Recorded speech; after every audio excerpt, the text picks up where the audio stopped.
مرحبا. متحمسين؟ ممتاز ممتاز. طيب إذا بدي أبلش حديثي اليوم وأحكي لكم إنه كذبوا عليكم لما حكوا لكم الشغف كل شيء، ورح أحكي لكم قصتي إثباتاً لذلك. تخيل إنه أنت تكون على أعتاب التخرج متحمس لفصل تدريبي عشان فعلياً تطبق كل إشي درسته بالجامعة، وفعلياً قرب الوقت، اخترت المستشفى اللي أنا بدي أشتغل فيه أو أتدرب فيه. وليه عم أحكي مستشفى؟ لأنه تخصصي تغذية وتصنيع غذائي. وإجا الوقت وبلش التدريب الفعلي، ولكن يوم ورا يوم ورا يوم وقف كل شيء وتغير كل شيء تماماً. تغير كل شيء تماماً لأنه اكتشفت بمرحلة معينة إنه التغذية، طبعاً بحكي لكم إنه في أشخاص موجودين بالدفعة تغذية وتصنيع غذائي مبدعين بسوق العمل، لكن أنا كفرح التغذية ما كانت بتشبهني، كانت مختلفة تماماً. السوق مو زي اللي أنا كنت بتخيله، البراكتيكال اكسبيرينس ما كانت زي اللي أنا بتخيلها. وفعلياً أحسست بحرج شديد من والدي، من أهلي، من أصحابي. كيف بدي أحكي لهم وأنا هلأ بهاي المرحلة إنه أنا مستحيل أشتغل بهاي المهنة، مع إنه دراستها أبداً ما كانت سهلة، وكانت فعلياً وقت سنين قضيناه بالدراسة، يعني علمياً صعب. ولكن بناءً على مشاعري قررت آخذ خطوة إنه ما بدي أشتغل بالتغذية.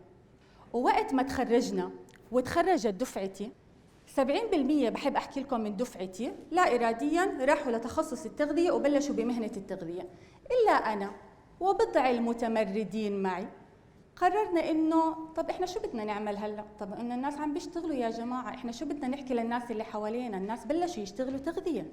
ففعلياً لا أنا عارفة إيش بدي أشتغل ولا بدي أكمل بالتغذية. دورت وبحثت، وأول إشي فادني برحلة البحث عن عمل هو العلاقات المهنية. وهلأ رح أحكي لكم كيف العلاقات المهنية فادتني. بمحض الصدفة حصلت على أول فرصة تدريبية لإلي بواحد من المراكز المعروفة بالأردن، عبارة عن تأهيل لسوق العمل 3 ل 4 أشهر، وأكيد أنتم سمعتوا عنهم، اللي بيعلموكم كل ما يتعلق بسوق العمل، مقابلات، كيف تعمل السي في، كيف تعرف إيش القطاعات المناسبة لإلك في السوق المحلي، وين ممكن تكون رايح، إيش المهارات الحياتية. لإجا اليوم وهون بدي إياكم تركزوا معي، دخل علينا المدير التنفيذي للموارد البشرية لإحدى الشركات بالأردن، وبلش يحكي عن الموارد البشرية بكل ما يتعلق بالموارد البشرية، شو دورها بالمؤسسة وأهميتها. ومع إنه في كتير مصطلحات كانت معقدة بالنسبة لإلي، لكن تعرفوا زي هذا السبوت لايت، كيف لما تكونوا حاسين إنه الكلام اللي موجه بس لإلكم، وكأنه اللي أنتوا عم تسمعوه كنتوا عم تستنوا تسمعوه. وهيك نشأت علاقة الحب، مش بيني وبين المدير التنفيذي، بيني وبين الموارد البشرية. وقررت من هداك اليوم إنه أدخل عالم الموارد البشرية بناء على مشاعري. وفعلياً بلشت أدور على فرصة، وزي ما حكيت لكم بلشت بموضوع العلاقات المهنية. بدي إياكم تركزوا بموضوع العلاقات المهنية، لأنه في إشي اسمه واسطة اللي هي الشماعة اللي إحنا بنعتمدها إذا ما لقينا فرصة عمل، وفي علاقات مهنية إحنا بنقدر نبنيها من أول ما ندخل الجامعة عن طريق البرامج التدريبية، عن طريق الفرص التطوعية وما إلى ذلك. العلاقات المهنية صح بتوصلك لمقابلات، بس مستحيل توصلك لفرصة ملائمة بسوق العمل. ففعلاً اللي اكتشفته بهديك المرحلة إنه دائرتك تساوي مستقبلك. دائماً اطلعوا على نوعية الدائرة المقربة منكم وغير المقربة. الناس الناجحين، الناس المجتهدين اللي قادرين على إنه يعطوا بسوق العمل، لا إرادياً أنتوا حتصيروا زيهم. فلما لقيت هاي العلاقات المهنية هي اللي دلتني على أول مقابلة بحياتي عن طريق صديقة لإلي. تخصص تغذية، بدي أدخل الموارد البشرية بناءً على مشاعر بحتة، ما بعرف إشي عن الموارد البشرية. طب كيف بدي أقنع المدير التنفيذي للموارد البشرية بهاي الشركة إنه أنا قادرة على أن أقوم بهاي المهام طبيعية زي آلاف وآلاف الطلاب والطالبات اللي بتخرجوا إدارة؟ جملة بكلمتين: التحضير الجيد. درست كأني بامتحان شو الشركة، شو البرودكتس، شو السيرفيسز، كيف شكلها بسوق العمل، إيش آخر أخبارها بالجرايد. وصلت لهاي المرحلة. وعملت المقابلة واجتزتها بنجاح، وكانت هاي أول مرحلة من مراحل دخولي للموارد البشرية. واللي تعلمته أنا كمسؤولة توظيف إنه technical skills can be taught but attitude is the most important thing. وإذا بدي أزيدها من عندي رح أحكي لكم الشركة كتير سهل تعلمكم مهارات تقنية وخبرات، بس مو سهل إنها تغير طباعكم، إنها تعطيكم هذا التواصل الممتاز، إنها تعطيكم هاي الشخصية المقبولة والاتيتيود الحسن، إنها تعطيكم هاي العقلية البناءة لتشتغلوا على حالكم. الشركة مستحيل تعطيكم هاي الأشياء إذا ما كان عندكم هذا الشيء. دخلت بهذا المجال وكنت كتير مبسوطة على حالي، بس شو صار وقت التغيير؟ قررت بدي أغير شغلي، لأنه الموضوع مش شهر، شهرين، 5، 10 سنوات. الموضوع يا جماعة مش عد سنوات. أنا مو لازم أعد سنوات عشان أثبت لمسؤول التوظيف إنه أنا ما بتنقل من شغل لشغل وإنه أنا قادر على الاستقرار بالوظيفة. لا، الموضوع كان كتير أهم من هيك. أنا إذا غيرت من مجال شركة لشركة تانية أنا عم بنوع خبرتي، وشو بكسب مادياً أكتر وبتعرف على سوق العمل بشكل أكبر، وهذا كان الهدف الرئيسي. طيب، وبدي أغير وأقدم على هالشركات، شركة ورا شركة ورا شركة، ما حدا بيحكي معي، ما حدا بيحكي معي. طب الإعلان الوظيفي اللي موجود نسخة عن اللي أنا بشتغله، كاتبت لهم كل المهام والمسؤوليات الوظيفية اللي موجودة بالسي في، يعني كل الإعلان الموجود بالشركة كاتبت لهم إياهم بالسي في. وهدف الوظيفي ما أخذته من هدف الوظيفي لصاحبتي، قص لزق، ما هي نفس الشيء بتشتغل أنا وياها نفس الشيء. والمهارات عشان أبهرهم بزيادة كتبت لهم كيف بقرأ كتاب ب30، كيف بقرأ 30 كتاب ب30 يوم. مبهرة السي في تبعتي، مستحيل توصل لأي شركة ما يحكوا معي، لكنهم ما حكوا معي. واللي اكتشفته إنه المشكلة مش بالشركة نفسها، المشكلة بأنه أنا الوحيدة اللي بفهم السيرة الذاتية تبعت السي في، ولا حدا بيفهمها غيري.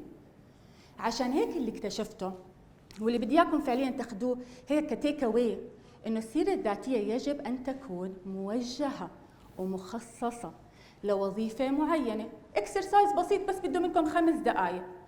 تمسكوا الإعلان الوظيفي بمهامه ومسؤولياته، وبتمسكوا السي في تبعتكم وبتطبقوهم مع بعض اللي عندكم خبرة فيه.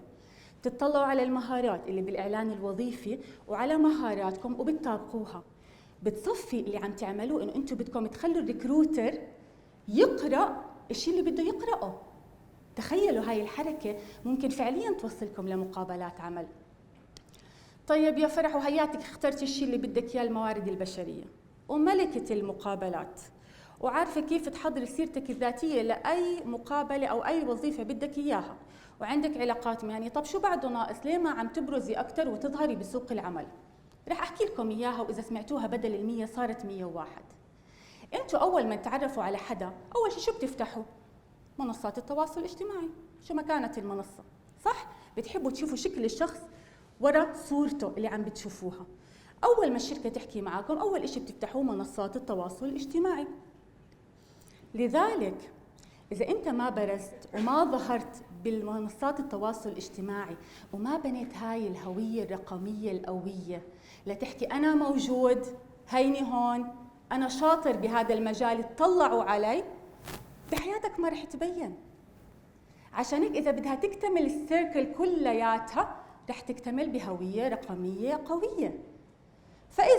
إذا أنا هلأ بدي أحكي مختصراً وخلاصة كيف بقدر ألاقي وظيفة وأحصل على مقابلة عمل اللي بدي إياها، رح أحدد أول إشي أنا شو بدي، رح أشتغل على علاقاتي المهنية، رح أعرف وما أستهين بالتحضير للمقابلات، رح أكتب سيرة ذاتية احترافية وأستشير خبراء من الموارد البشرية، لأنه أحياناً مهم حدا يشوف سيرتك الذاتية غيرك، وأيضاً رح أبني وأخلي هويتي الرقمية very solid. طيب، هاي هي أهم النقاط. بتتذكروا لما حكيت لكم إنه كذبوا عليكم وحكوا لكم إنه الشغف كل شيء؟ بدي إياكم تعذروني ومحرجة منكم نوعاً ما. أنا كمان كذبت عليكم، لأن أنا ما عمري كنت شغوفة بالموارد البشرية، وعمره ما كان الموارد البشرية شغفي الأول. بتتذكروا حكيت لكم إنه اللي خلاني أدخل الموارد البشرية هو مشاعر بحت، واكتشفت إنه الشغف هو عن جد عبارة عن مشاعر، متغيرة مع الوقت، ما بتستمر. وإذا أنت بناء على شغفك اخترت التخصص اللي بدك تدرسه أو اخترت المهنة اللي أنت بدك تشتغل فيها لأنه أنا شغوف بحبها، ممكن هذا الشيء ما يستمر معك، وممكن فعليا ما تكون هي المهنة اللي أنت بدك إياها لطول العمر. لذلك بعد ما بلشت بالموارد البشرية، بعد ما شفت الأثر والقيمة وكيف بتغير حياة الناس، بتليفون بنحكيه مع شخص كان بيستنى عرض وظيفي، تعطيه هذا الخبر: ألو مرحبا، معك فرح عويس من شركة إكس، حابين نحكي لك إنه اجتزت المقابلات بنجاح، مبروك. هذا التليفون قد ايه غير حياة ناس، آلاف وآلاف وآلاف الناس، وهذا هدف الرئيسي لوجودي بالموارد البشرية. هاي هي القيمة المضافة بالنسبة لي. لذلك بدي إياكم تطلعوا اليوم وأنتم تفكروا بسؤال واحد فقط: ما هو أثرك؟ إذا أنت غبت اليوم وبطلت موجود، بشو الناس رح تتذكرك؟ شو قيمتك المفاضلة؟ شو الإمباكت؟ هذا الشيء اللي بدكم إياه تتذكروه دائما. وشكرا كثير لكم لحضوركم، بالتوفيق دائما.